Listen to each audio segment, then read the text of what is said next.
Welcome to the Heartful Healing Hub podcast. I am Deanne, your host, frequency intuitive and energetic healing guide, here to hold space for transformation through sound, energy, and sacred storytelling. You're listening to Healed and Whole Stories of Remembering, a special series where I sit with women who've walked through deep health challenges and emerged transformed. These are conversations that are sacred, heart to heart, soul to soul, filled with truth, resilience, and the power of coming home to yourself. May these conversations inspire your own inner healer to awaken. Let's begin.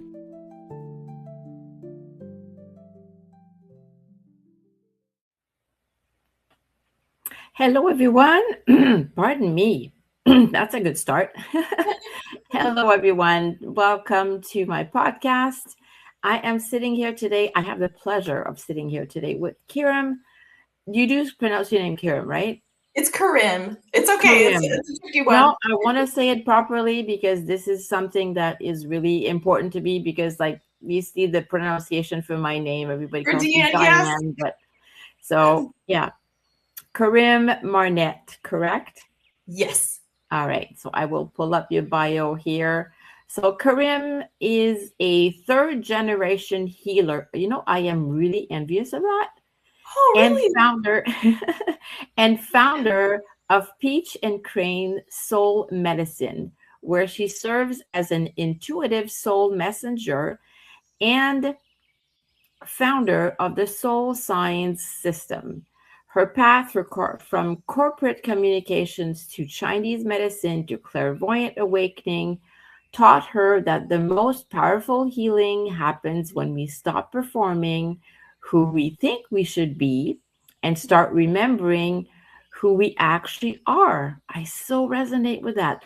She works with clients worldwide via Zoom from her home base in Nashville, Tennessee. Welcome, madam. Yeah, I'm just envious. Like, I wish that my family was all, healers and I would just have, but anyway, I am so grateful you're here and the stage is yours whenever you are ready to share with us what your message is today. Oh, well, thank you so much, Deanne. It is such an honor to be with you and knowing your story that you shared with me off camera and just this heartful, truly heartful space that you've created is such a respite from the rush and busy and techie and metal of the internet that we deal with all the time. So I'm just so grateful to you in the space you've created. And these vignettes, these little stories of snippets of really challenging times that people have encountered on their life journeys, but then also the incredible arc of their healing.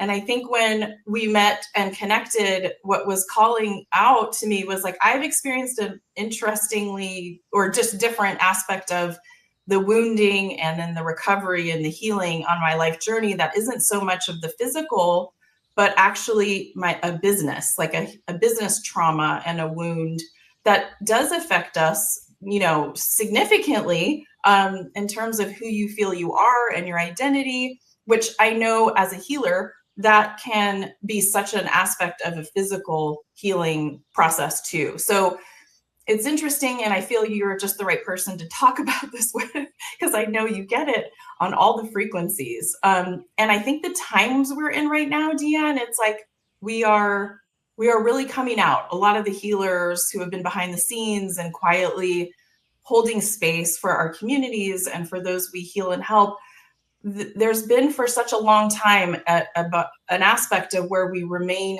just on the edge and not quite in the forefront. And I don't know about you, but I'm feeling like times are starting to shift and leadership is really being needed to be reevaluated and revalued in essence. And so I do feel that a lot of healers who have gone through perhaps something similar to what I will share about are realizing the shakeup and the redirects are in essence making sure that we start to step out there and begin to take a bit more of a visible and leadership position in a way. And this is all just coming through right now. So I feel like it's the right space to share that. But what do you think? I'd love to hear your thoughts. No, absolutely. I can't agree more with you. It's like when I was reading your bio, I'm like, who we think we are, and just forget that, and who the world wants us to be, but remembering who we truly are.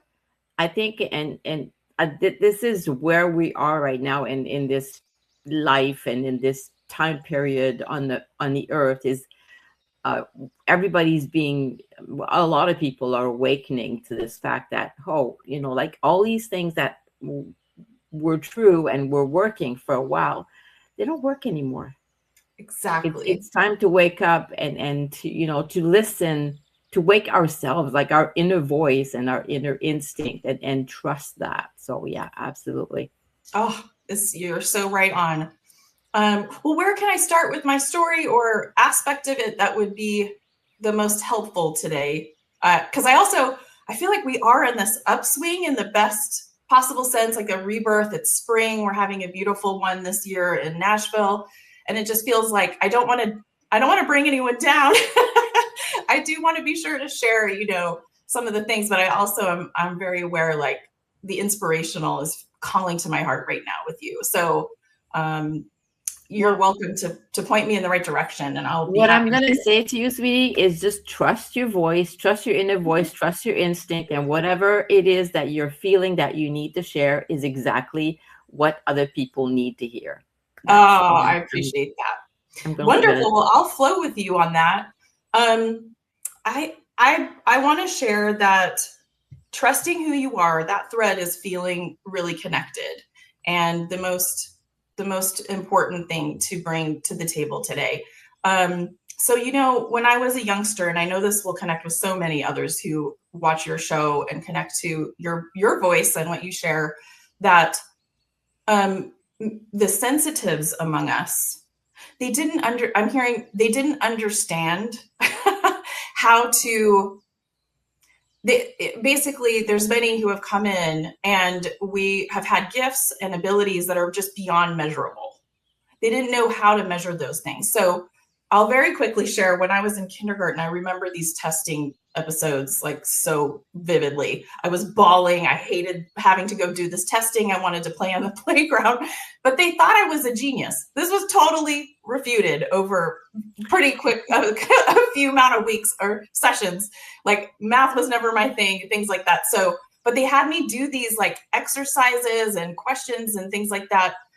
Because I was extremely empathic as a youngster, extremely, like it's off the charts, to where they thought that someone who had this capacity of an adult, they must have other abilities too.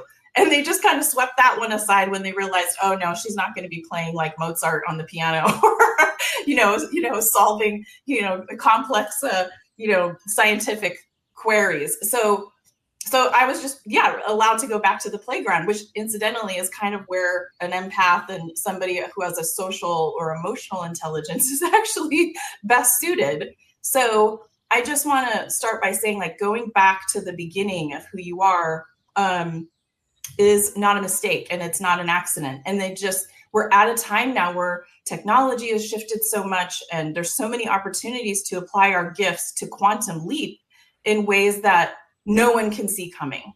And so I just see rockets, like things are taking off in new directions and reaching totally new atmospheres than we've ever been able to ascend to.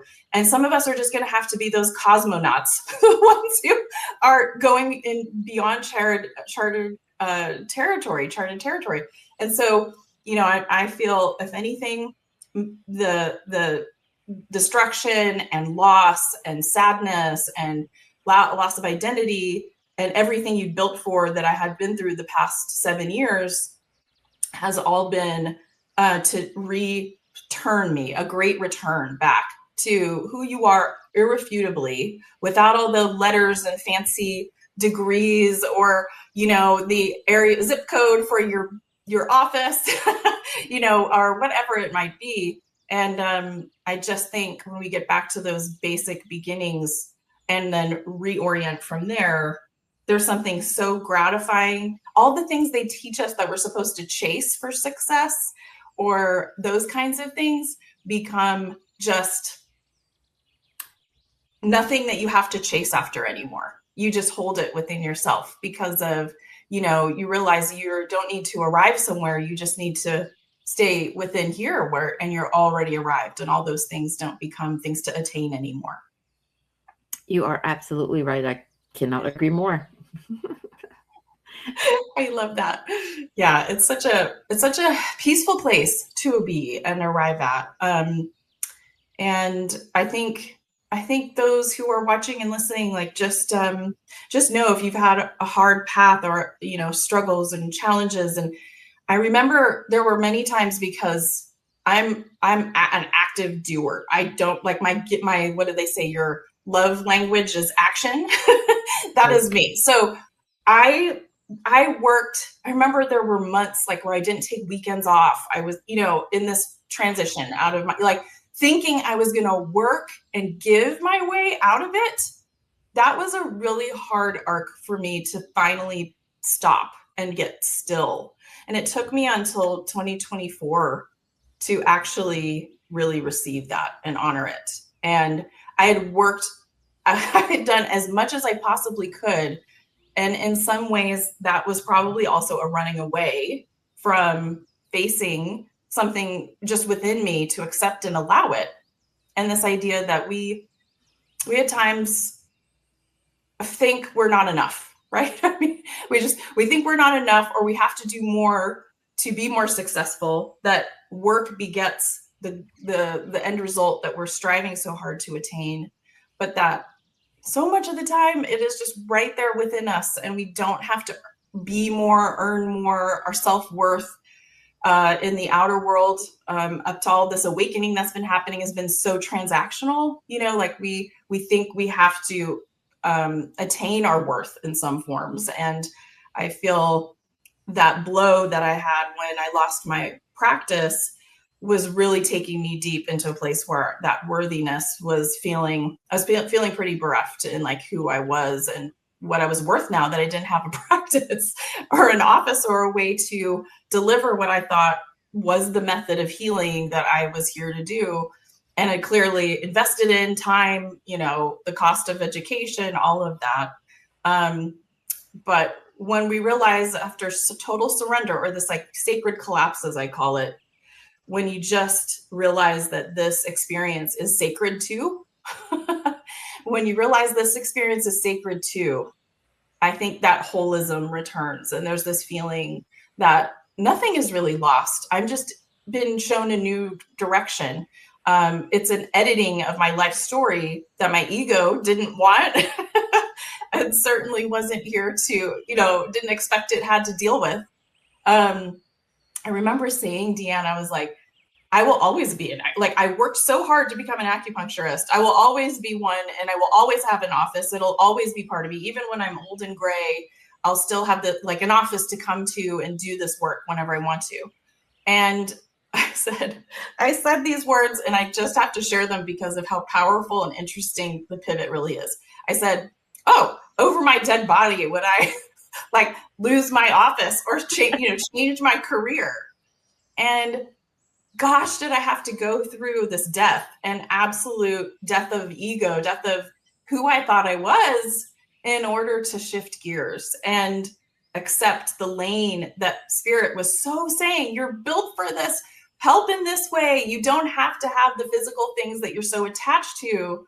And so I just think I knew that was going to be something that your audience could laugh or chuckle with me on, because we say these things and we realize it takes sometimes till later to realize that's just our ego's, resistance to the soul path. Right. Well, the thing too is that society doesn't help in anything, because we're being taught basically from the time we're born that, that you have to pick your lane and you have to do this. I mean, even now there's still gurus out there that are pitching, pick your niche, and this is what you're doing, and you can't veer off. So it's, like, it's not surprising that sometimes when we lose our identity, it's like we're lost, and it's like, now what do I do? Where do I go? And it's just, we don't know what to do. So, and we never think that we are enough, because we're told that, no, you have to get this, the certificates, and this, you have to go to school, and you have to do this, and you have to do that in order to, like, there's all this huge list of things that society kind of basically imposes on everybody. This is what you need to be called successful. So no wonder. Exactly. So true. Everything you said there.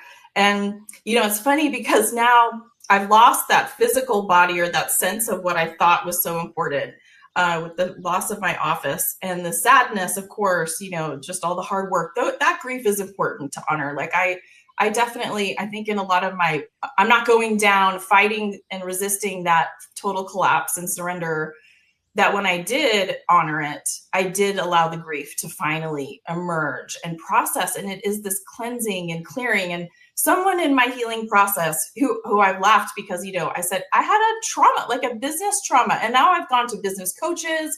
People have changed my life because I was willing to take that broken part of me to a healer. And I just think you never think about that consciously when it's not happening to a normally mapped out process or aspect of yourself that has been hurt and wounded. And so in all of that healing, someone said to me at some point, applying very wise words around grief to what I was going through and helping me name it and own it and honor it. And she said, grief is love that has nowhere to go. It's lost its place to go.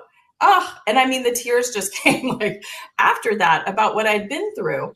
But it also was like, that love, when I realized I came back to love, like I wasn't able to love, and help my community in the way I thought I was, or it helped me repivot all of that love to just a new direction that was flowing like a waterfall versus a dam and a desert that was suddenly in the space before. So it really is important, I think, to honor the grief process when we're going through something that is uncharted even. And to acknowledge the wounding and the hurt and the pain and the sacrifice, that it isn't just something to work harder anyway, so that has been a huge part of my understanding of what's on the other side of all this. And interestingly, I've started to, through the coaching, who I consider the healers for my unique situation and ailment, they've helped me reframe the work I can do. And this is so interesting, Deanne, going back to helping in the corporate world, going back to serve as an executive coach or a leadership coach. I'm calling what I do a bit more of like a leadership alignment coaching practice that helps cultivate leadership as a more energetic presence that's based on our authentic self versus some top-down management protocol process. Because I think there's enlightenment happening all over the place. And especially if our workplaces could become these systems of supporting what contribution we're here to make versus the role you have to fill. And I do think the younger generations have a much wiser grasp of this, like in their just instincts and the way they operate. It's so much more community related than the prior, forces and founding folks who created a lot of the companies that are out there. So it's just so interesting because I said, over my dead body. So guess what? That dead body had to happen. The death had to happen. And here I'm going back to helping in the direction of a corporate body, like virtually too. It's the essence of shift. I'm no longer working on the physical body, palpating and sensing someone's physical body, but moving into a larger space and hopefully affecting more physical bodies, like more people in the course of the work, but just in a different way. No, yep. And that's, like I said, I resonate with a lot of what you're saying and what you're doing, because as much as acupuncture has its place in the right circumstances, when you're going deeper and you're able to affect it, the whole person, or the person as a whole, which includes, emotional. And if they have some grieving, acupuncture doesn't always necessarily, help with that. It can, but and there's a spiritual aspect and so much more to a person than just the physical body. So when we're able to help even uncover things that we're not even really aware that are there, some blocks or whatever that, were happened to us when we were really little, or happened to us who knows when, right? So what you're doing now, I certain, like 100% certain that your effect is way greater than you could have accomplished just, focusing on acupuncture. So yeah. Thank you so much for affirming that. And you're right. It's like one client, patient, person at a time wasn't going to be like the recipe for me to, do what I came here to do in a way. And it's like, I never put that all together until much later as the blessing in all of it. And you just said it so succinctly and clearly, like went right to my heart. I just like this bloom happened, right? Like received that drop of water on the rose, and it just wanted to open with what you said. So I really appreciate that so much. Yeah. Good. Any words of wisdom, or what, like when you kind of realized when you were going through that grief there, how did you process that? You said you had some people helping you, or healers, or how did you process that? Yes. I want to say that if anyone out there has come across our conversation today and is like, oh my gosh, this is right where I am or where I've been. Yes. Like there are coaches out there, mindset coaches, and certainly business coaches, those who help you refine your business dreams and like what your gifts are. And they just the same way that, I look at them as like doctors or healers that we would go to for any, mental, emotional, spiritual, physical healing. Like, when you have rehab, right? Like you have an injury and you need a rehab. That's kind of what I found. And I would just say to trust the instinct that you have, because maybe the sign in their door or the thing that they specifically focus on, is just a little adjacent or different to what you are going through, but to trust and have an open door conversation. And there are healers for everything. That's just what I have to say. Like there are healers for everything. Do not doubt for a second, especially in this new world where Zoom is accessible to everywhere. You can talk to a healer in Thailand who's got this magical thing, that they do from their lineage. And it just happens to apply to your unique, healing conundrum. And I just hope that this can open up everyone to the awareness that no one should be suffering anymore. Like we really shouldn't be suffering with anything, with all the ways we can connect and help one another. And honestly, I feel the more that we trust the seeking of that, the more healers that are coming out with their unique gifts that are totally, again, like we said at the beginning, undefined, like unknown, that this is what they're looking for. We're all looking for help or to be helped. And I think that's the new economy, like the new sacred economy is essentially this exchange of being our true light, helping another and lighting another on their path. And then we just keep going down this river of learning, growing, and assisting one another. So, but yeah, you asked about quotes, and it's so wonderful. I love how spirit works. I have saved I came across a couple of memes or, quotes from random things that I'd saved. And I got this blinking light, like of awareness that I would need to share them with someone soon. So if you give me a minute, because I had, okay. So one is real simple. God or spirit, whatever you're comfortable with, God removes to replace. Yeah. God removes to replace. That one came back through and I was like, oh my gosh, I couldn't say it more cleanly than that. Well, it's totally been your experience, right? Yes, exactly. So that is straight up, simple takeaway. Yep. And just to trust that and that removal, the extraction, the destruction, there is a lot in that. I respect anyone and everybody who's going through something of that nature, but have faith in the replacement. Allow it to go. And when you let go, something is then just by sheer physics and law, something's going to have to come and fill that. And so that's the beauty there. And then, yeah, I would say that is the big one that I wanted to be sure to share. And there's one more here. Okay. And then a little differently, the person coming to save you is the version of yourself that's tired of your current or old situation. So isn't that great for, again, kind of giving you the clarity of allowing that replace to happen, that this is being removed for you to be who you're here to be. And there's going to come a point where I got sick of doing the grind and doing I'm just going to work myself out of this. And I had to give that up. And I was tired of that mode. So once I did, it's like, then the real me could be there. Yeah. And I'm sure you've heard that one before, but when we make space, whether it's a relationship or work or whatever, I mean, you move a piece of furniture or you're just getting rid of junk. When we make space, something, a lot of times something beautiful or something better is going to appear in its place to fill the void. So yeah, beautiful. Terrific. Yeah. Oh, that feels so complete and so great.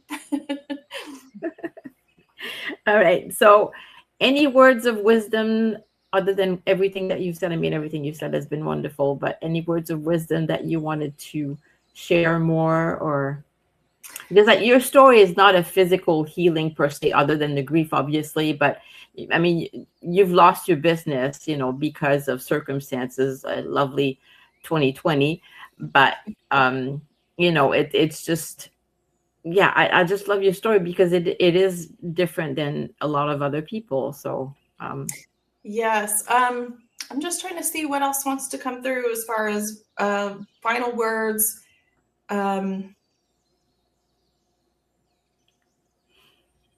Yeah, trust the stillness. That was the most uncomfortable part of my path with it all, was getting still. I think I was so afraid of what I was going to hear, like about the truth of things, like even things that are kind of good, like you're meant to do bigger things. It can be a very scary thing when you're kind of reduced to rubble, and we can get anxiety about how, or what comes next. So I think really the courage to just be still and not move, go, react, that is just where the magic can really happen. That is really where the magic can happen. Because it does plunge us into a bit of a deep water, like a uncharted territory, and also ground that we just try to avoid so that we don't hit the rock bottom. Don't hit the rock bottom. I think it's that truth. We've been taught that that's shameful or a thing to avoid. And I think there's so much wealth and magic and mystical stuff that can happen, miracles that can happen in that place we've been told to avoid, and to have the courage to go there. And if you got a healer or someone on your side to help you, to hold your hand through that part, that is profound. And, I think it just accelerates you through to the next phase, the more that you finally settle into that space. Even just a listening ear, so that you can kind of talk to them and see where you're at. And just, even if they don't say anything, just the fact that you're speaking your truth and you're speaking what you're feeling, sometimes revelations come to you, in that conversation, sort of. So yeah, yes. I've experienced that many times. So well said. Just allowing witness, like to have sacred witness over your experience. Yes. You don't, if you don't find that amazing healer in Thailand or just a coach or whoever it might be, a friend, a loved one, that sacred witnessing. Honestly, to be honest with you, Deanne, you named it. That was what that first coach did for me. I didn't realize how much my story was just this chaos kind of happening in my background. And when I told it to her, she was so moved by my experience that it reflected back to me, like for the first time, that reflection of awareness of what I'd really been through, that I could finally let it go. It was in that sacred witnessing. So you couldn't have said it more right or clear, that even is the medicine in these times, for sure. It is. It is. I am so grateful that you took the time to come and hang out with me. So, me too. This was so special. This is a very sacred bubble and a wonderful space you've created, Deanne. And I just wish you all the blessings in the world with your continued honoring of holding space for one another. And that I had this opportunity from the unique experience I've had to come into it with you and, hopefully help another soul along the way, or at least give them, that strength and promise that the light is never too far away. We can just always be, part of it all. And it's infinite expanding. Yeah. If we can quiet our little ego once in a while and just be still and just listen to our voice, our inner voice, our instinct, then absolutely. Yes, it's all there. Oh, thank you.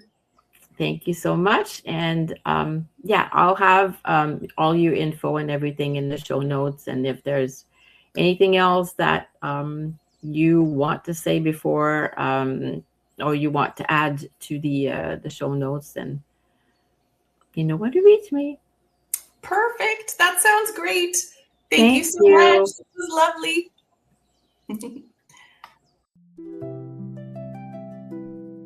Thank you for spending time with us inside the Heartful Healing Hub.